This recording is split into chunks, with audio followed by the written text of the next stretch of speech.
Good evening, ladies and gentlemen. Welcome back to CSR. This is Attorney Sarah Sugita and standing in for Mr. Larry Bruhard in tonight's episode of CSR right here on GNN. We're talking super branding with our guest, President and CEO of Super Brands, Mr. Harry Tambuadco. Welcome back to the show again. Thank you very much for having me.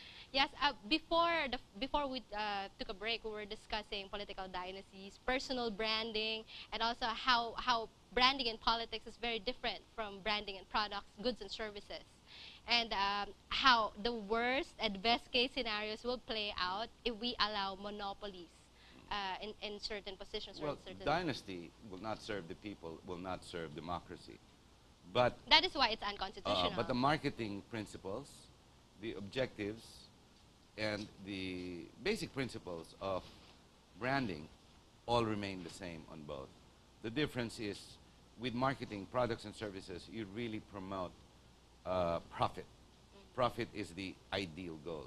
Insatiable appetite is part of the package that is sometimes or most of the time required. Applying it to politics, it's branding, imaging of the person, making them win. That's the profit angle supposed to be.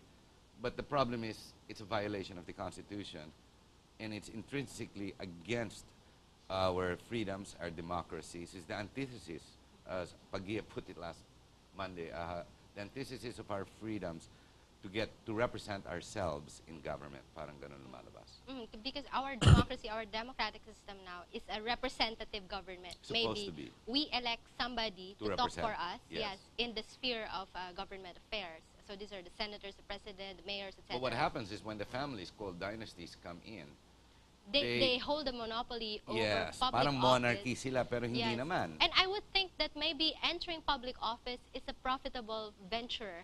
Because why else would they bother going back into the same positions or, campaigning again, running again always for office, not passing it on to any other leaders that they Well, would it's have developed? It's obviously very profitable. Yes, it's obviously profitable. Is that why you're also going into public office? Oh, no, hopefully? no. I'm glad you brought that up because I always like to put that out on TV when I can. No, I'm running for public office only for one single purpose. I'm so critical in my TV shows when it comes to my analysis or when I bring up the issues of the current events that involve many politicians. It's so easy to criticize. Know what it's like when you're sitting there. And this is a lot of the people I've met on TV and a lot of my guests over the years. I mean, subukan mo. Ang dali mag-criticize. Ikaw nga maging congressman, ikaw maging governor, ikaw maging councilor. Tama nga naman eh. And now I'm going to try it. You have to go through the process, I guess, to know what it's like on the other side of the fence. Because as you said, it's so easy to criticize. But what is it like if you are the person? But for me, to make it a career, I do not think so. I'm in there, I have a specific plan. I came up with a platform I think Muntinlupa requires and needs at this point, and it has not been addressed for the last 9 years, 10, 12 years. And that's addressing or making priorities, putting your priorities towards Laguna de Bay. Kasi ang flooding dyan, pataas ng pataas na. We can no longer stop. Hindi na natin kaya yung floodwaters coming down from the higher plains. Meaning pataas ng pataas, meaning the water that comes in every year, the floodwaters. Sobra na. Because the volume the lake has become shallow because of silting. A lot of erosion, land erosion, kasi it's a catch basin from the mountains coming down. Ideally, it empties out through the Pasig River. Right. But the Pasig River also has the same problem. It's getting shallower. Now, dredging is one solution, but it has to be continuous dredging, and you can't put what you dredge in the same area. Obviously, useless lang yun. You have to dredge and throw it out totally. You've got to make it deeper so it begins to catch. But at the rate the waters are coming down, the flooding, you see, if it's one thing we have to understand, don't be a fool. Don't try to stop Mother Nature. Nature's wrath is gargantuan when it comes down. It's a force no one can equal to say, stop, I can hold the waters there. Look at Thailand. I'm quite concerned. How many people die every year on the average? I would imagine. Do we need more than one? If one person dies, is that worth the 100 billion, 1 billion, whatever the cost of the project? Because either way, we don't do it today, we're going to do it in 10 years. If we're not going to do it in 10 years, we're going to do it in 20 years. You know why? Because the flood water is going to keep creeping up and it's going to eat up all the residential areas that are already on the bay and the perimeter and so on as you go along. Right now, it eats up maybe a good 30, 40 meters in. So it's going to be a permanent problem Yes. unless we do something about the flooding in Laguna Yes, Divide. it's already permanent. The scientists have already declared it. We all know it. The people who live around it already understand. Talagang, basta rainy season, ingat na tayo. Talagang malulunod tayo dito. Yeah, I understand that the government plans to build a ring dike to, in Parañaque Yes. and neighboring areas in order to address the solution. As a resident of Muntinlupa, what do you think Yeah, of well, the president solution? brought that out in one of his talks, in one of his forums. And I think the idea, which also Is I that a think, good idea? well, Is that it a good passed through solution? NEDA already, if I'm not mistaken. I'm not going to contest the engineers who know what they're doing, supposedly. But the ring dike solution is temporal. We need a permanent solution. You don't want to put Band-Aid into a wound that is gaping and getting bigger. You know, hindi pwede. It's like a patient who has a diabetes. Once he starts to bleed, this will continue to bleed and it won't heal itself. What are the permanent factors to be considered about Spillway. Laguna de Bay? No, I mean, Spillway. what will always be constant in Laguna de Bay? The siltation? Yes, the soil siltation erosion? coming from the What will mountains. be coming? The What will long-term be solution is to permanent? plant trees in the mountains. Long-term Long solution. term. We have to do that simul. We plant trees while we dredge, and then while we create a spillway. Dredge means you clean out. You the clean out as silt. well. Yeah, Because soon, the lake is going to be gone. Siyempre, puro lupa yan. Bagsak ng bagsak ang lupa. Bumababa sa Laguna de Bay. Pasyalo ng pasyalo yung tubig. Maya-maya, wala nang natural lake dyan. And you know, Laguna de Bay is a treasure because yun lang, that's one lake you can live in front of and not be scared of tsunamis, big boats ramming into your yard because lakas ng hangin, the boats are going to come in and take you, you know. It's a beautiful water resource. You see, if you go down the lake to the other end, Caliraya is on a higher plane, and that's a water reservoir. That also collects its waters from the mountains. Pag nag-over na yung, nag-spillage na yung Caliraya, if you drive towards Pagsangan, makikita mo yung spillway, may tube dun, malaki, pababa. That's what we need in Laguna de Bay. So you will have a tube that carries Yes. the excess water or You fair have water to. It was a out plan of, introduced by out of architect Laguna de Bay. Palafox in the mid-70s to no less Ferdinand Marcos, who agreed, and all the engineers agreed with him. It was supposed to be the shortest distance between the two, between Manila Bay and Laguna de Bay, which is through Sucat, or now called A. de los Santos Avenue. Ideally, that's the best and shortest route. But nag-residential na yan, marami ng tao doon. But you see, so what? If you need it, you're going to have to do it. If and you have to do it fast. Yeah. The government has to do. If you has don't to do act it now, fast you're on going to this do one. it in 10 years. You're going to do it in 20 years. The difference is it's just going to cost more billions. You were likening the situation to Bangkok when they Yes. suffered In massive Bangkok, flooding ang last solution year. ng Bangkok is the dikes that you mentioned. I The see. ring dikes that they're planning na and then they want to increase the road para taasan yung kalye para hindi mabaha ang kalye. Bakit ka tumatago sa solusyon? Ang solusyon dyan, i-divert mo yung tubig. Hindi yung dumadating yung tubig, palalim ng palalim, taasan natin yung kalye, taasan natin ang kalye, taasan natin. Di, pataas lang yan eh. Forever na kayo, may 10 feet high na yung kalye. It's gonna be higher than the skyway, and doon ka lang sa taas. Ang problema ng highway, pag nasa highway ka, maayos ka. Eh kung doon ka nakatira sa tabi, hindi ka nasa highway nakatira. Hindi mo naman pwede lahat tataasan mo eh. And the Yes, ring dikes is to slow it down. Yun lang naman, to slow down the amount of waters that come down abruptly, supposed to be. But why even spend on a temporal solution? Go towards what it requires. How many more people have to die? Ilan pa dapat mapinsala dyan? Alam mo, ang dami. Ang problema, hindi yan ang pinag-uusapan eh. Pero dito may namamatay taon-taon-taon. Every year. Muntinlupa is perched right, we have a certain portion of the bay that we enjoy. And we have a number of barangays facing that water. Kawawa naman yung mga tao nakatira din dyan. Now, there is a solution. This is one reason I want to go in.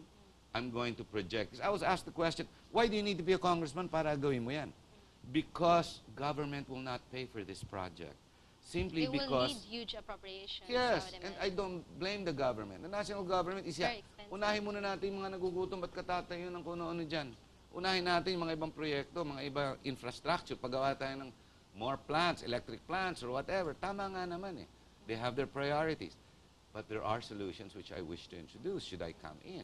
And part of that has to need some type of representation from the people and some type of association to gather more muscle by getting an association of congressmen whose areas, districts also share the bay, the beauty, the boundary, the bounty of the bay, the beauty and the bounty of that bay. Now, there is a solution. At the same time, we can build that spillway and spare government from that big infrastructure expense. We have to do it anyway, so we might as well start now. Why do we wait for one more death? Is 10 billion enough? Is 100 billion enough pag isa pa mamatay next year or by the end of this year? What kung 200 billion yan, 300 billion? Pero kung isa pa mamatay yan, is the 300 billion worth that? Sasabihin mo, kung walang pera yung tao na yun, baliwala yan. Kung namatay dyan si Sobel, yung may-ari, mayaman, o si Henry C., o mga anak niya, silang natamaan dyan. Is it worth that one life? The answer should be the same for all. No one's higher, no one's lower. Basta Pilipino at napinsala dyan at may namatay, hey, it's worth that immediately. Let's do it now. That's responsibility. And that's branding. That's delivery. That's being consistent with what you're doing. That's why I want to run for Manila. That's all. Because they're not attending to it. If you notice in Congress, they've never brought it up. It only comes up every year when there's flooding. Yeah, when there are casualties. Pag lumalabas na sa news, may namatay na naman. Padala ulit tayo ng pagkain dyan.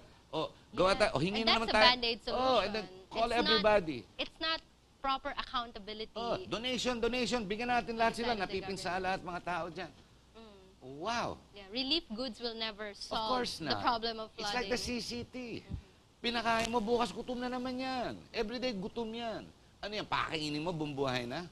Hindi kaya mas maganda, turuan mo, give them the opportunity of work to make money on themselves, livelihood, para may sustainability. Let them produce something, whatever. That's where you put your brains to work. The ability to deliver products, diba, with consistency, to generate an integrity, just make sure may sustaining yan. So they themselves and the country itself can become a brand to service the people. Definitely. And on the road to campaigning for 2013, are there difficulties? Lahat humihingi ng pera. I would think that is that a social responsibility. I mean, for any politician, anyone who's running for office, anyone. The social responsibility, I believe, and I firmly stand, and I'm passionate about, all politicians, those with mandates already and those vying for a mandate, those running in an election to get a mandate from the people, your social responsibility should be not to buy the votes. Why? Because, alam mo, pag gumastos ka ng piso, or ako may mga nakakausap ako mga barangay kapitan na I close my eyes. Araw-araw, humihingi yung taong bayan ng pera sa kanila. Para mga Pinoy nandoon, nakanganga, humihingi na lang. Bibigyan mo ngayon. Pag binigyan mo, alam mo, ang tawag dyan, yung syndrome na yan, ang tawag dyan, Robin Hood. Robin Hood is a fictional character in England who stood up to his government, his monarchy, and said, to hell with the king, mali yung ginagawa mo, I'm gonna steal from the rich and give it to the poor. Maganda. Ang problema dito, it's not sustainable. It's not. Solution. Yeah, which he wasn't. Eventually, he had to go down. But noble yung cost niya. He wanted to get the wealth of the rich, which was being absurdly manifested on one side, and that's uneven distribution. Pero ang Robin Hood of today, hindi. Ang Robin Hood natin ngayon sa mga politiko, bibigyan mo ng pera, yung taong bayan, saan mo ngayon kukunin yan? Sasabihin nila sa'yo, hindi, mahal ko yung taong bayan. Sino loko po? Buti sana kung 100,000 lang yan. You're talking millions. So ginagawa niya, nanakawin niya sa gobyerno. But you see, ang gobyerno, ang appropriations ng gobyerno, galing din sa taong bayan yan eh. They belong. So you're stealing money from the poor to give to the poor. In the meantime, you're making a percentage in between. Yeah, I believe Christian Monsod, who was former COMELEC chairman, said that vote buying will be the bigger problem of future elections. Simply, which is what's happening now. Yeah, simply because that's how you get elected into power. No, hang on. I also have my problems with Smartmatic and Picos.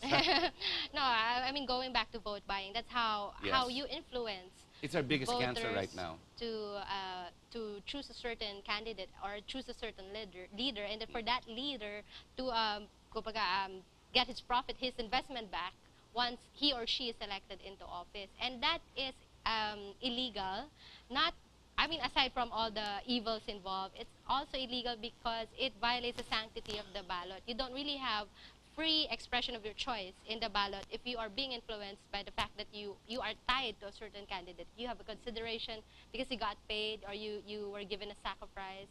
It ties you down and limits your choice of leadership. So definitely vote buying is going to be the bigger problem of our It succeeding already elections. is. It's the biggest. It already is. It already is. And it's And- just getting more. Alam mo, this morning I was in Congress. I met with someone in the bureaucracy. And I happened to mention, hey, I'm throwing my hat in the ring. Susubukan ko, why not? Sabi ko. Alam mo, unang sagot sa akin, Sir, laking investment mo dyan. Marami ka palang pera. Sabi ko, pare, ba't naman kailangan na maraming pera? Wala naman nananalo, hindi ka maglalabas ng million. Saan ka? Munting lupa? May na dyan 50 million.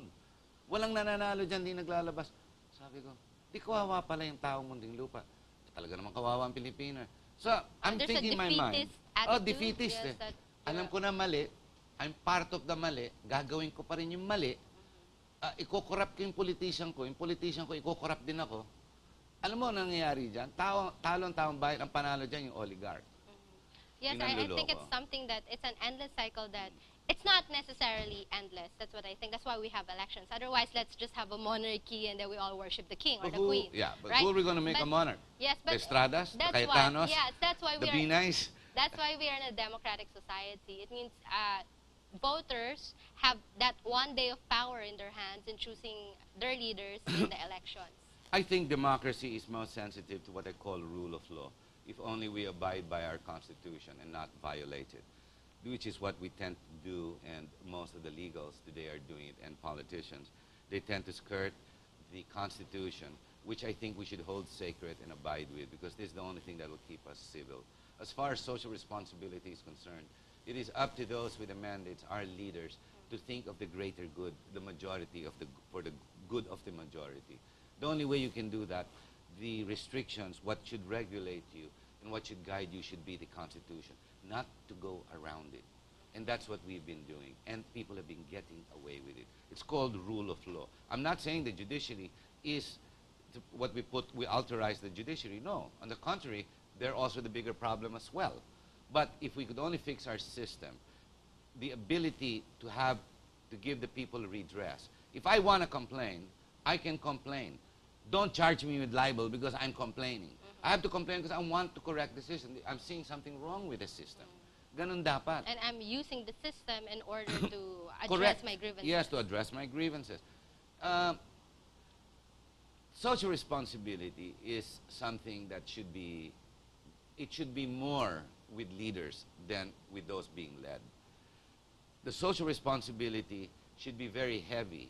It should be passionate inside the hearts of our leaders. Kung mahal talaga nila yung taong bayan, this is what they will do. Obviously, they do not. Yeah, put others ahead of yourself or your But family's isn't that what we interest. see? With their big cars, big houses, their flights abroad, their luxurious lifestyles. Titignan mo yung pamilya niya, wala namang industriya yan, wala namang, ano ba yan, maraming lupain ba yan? I mean, was that a rich family of past? Hindi naman eh. Yumaman na lang sa gobyerno. Ginawang karera yung gobyerno. Mali naman yan. Well, I'd like to call attention one last thing to the Philippine Internet Freedom Alliance, which I'm also a part of. It's PIFA. Well, we're having a General Assembly this Saturday, October 20, in Matahimik Street in Diliman, Quezon City. If you'd like to learn more about the RA 10175 and the cyber libel provision, you can go to www.pifa.ph and learn more about internet freedom, what's going to happen the next 120 days that we're waiting for our senators, our congressmen to correct this law, or make an amendment, a repeal, what's going to happen, what should we do next, and how are we supposed to regulate internet freedom. So more of that on pifa.ph. So I just wanted to say that. How about you? What's your stand on, should the internet be regulated in the first place? I think we should have legislators who understand what they legislate before they sign it. Yeah, That's all I was ask. gonna say that. Yun lang eh. Sana legislators pinag-aralan read. nila, Yes. binasa nila, bago pumirma. That's mas social lalabas. responsibility. As Oo, you said, that's exactly. a responsibility on their end, not Ilan- our end. Ilan na sila lumalabas sa Facebook, sinasabi nila kung ano, kanya-kanyang bigayan na ng rason eh. Atrasan na eh. Kasi ang publiko galit na eh. I think in times like those, the first thing you do is you admit you're wrong. Yes. Yeah. That's one thing in branding, incidentally. Yes. There's a very big There's a story with crisis. Tylenol, no less. Bayer, no, was it Bayer? It was Johnson & Johnson's. It was in 1992, if I'm not mistaken. Na lagyan ng cyanide or poison some disgruntled employee. Kasi mga tubes nila noon, yung mga medicine nila, yung soft tube lang. Many people died. Oh, marami namatay. Alam mo ginawa nila? They stopped their advertising, their budgets. They came out, apologized publicly, admit your mistake, correct it.